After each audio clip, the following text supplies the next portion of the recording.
Hello guys, আমি SK চলে এসেছি আবার একটি নতুন ভিডিও নিয়ে। আজকের ভিডিওটা তোমাদের জন্য অনেক গুরুত্বপূর্ণ হতে চলেছে। আর আজকে আমরা আলোচনা করব প্রধানমন্ত্রীর বীমা সখী যোজনা নিয়ে।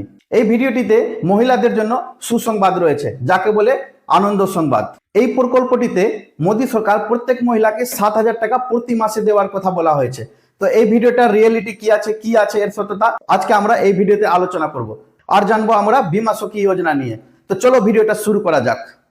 হ্যালো বন্ধুরা, বীমা সখী যোজনা কি আমি একটু সংক্ষেপে বলে দিই যে মোদী সরকার এবং এলআইসি এই দুজনে টাইপ করে একটা প্রজেক্ট নিয়ে এসছে, যে প্রজেক্টের মাধ্যমে মহিলারা 7,000 টাকা প্রতি মাসে পেতে পারেন। তবে কিছুটা শর্ত রয়েছে, সেই শর্তগুলো কি কি এবং মোদী সরকার কি বলেছেন এই বীমা সখীর ব্যাপারে আমরা একটা ছোট্ট ক্লিপে দেখে নিব।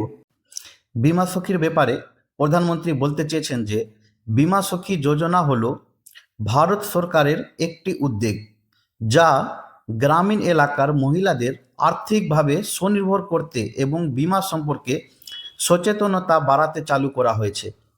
এই প্রকল্পের অধীনে মহিলাদের এলআইসি বীমা এজেন্ট হিসাবে প্রশিক্ষণ প্রদান করা হয়, যাতে তারা গ্রামীণ জনগোষ্ঠীর মধ্যে বীমার সুবিধা সম্পর্কে প্রচার করতে পারেন। এবার প্রকল্পের বৈশিষ্ট্য কি আছে? প্রশিক্ষণ ও ভাতা।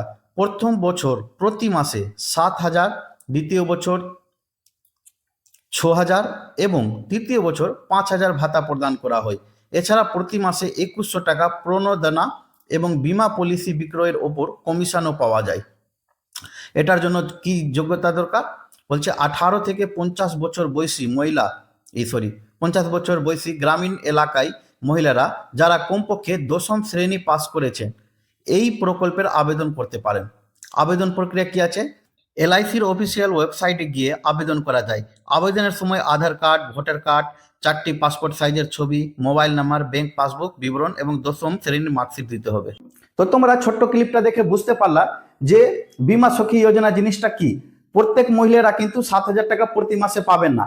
যারা মাধ্যমিক পাস করেছে এবং যারা এলআইসির জন্য নিযুক্ত করা হবে তারাই কিন্তু প্রত্যেক মাসে 7,000 টাকা করে পাবে। তবে ওরা 2,100 টাকা করে এক্সট্রা কমিশনও পেতে পারে। তো আজকের ভিডিওতে বীমা সখী নিয়ে আমরা যে আলোচনা করলাম, আপনাদের ভিডিওটা কেমন লাগলো?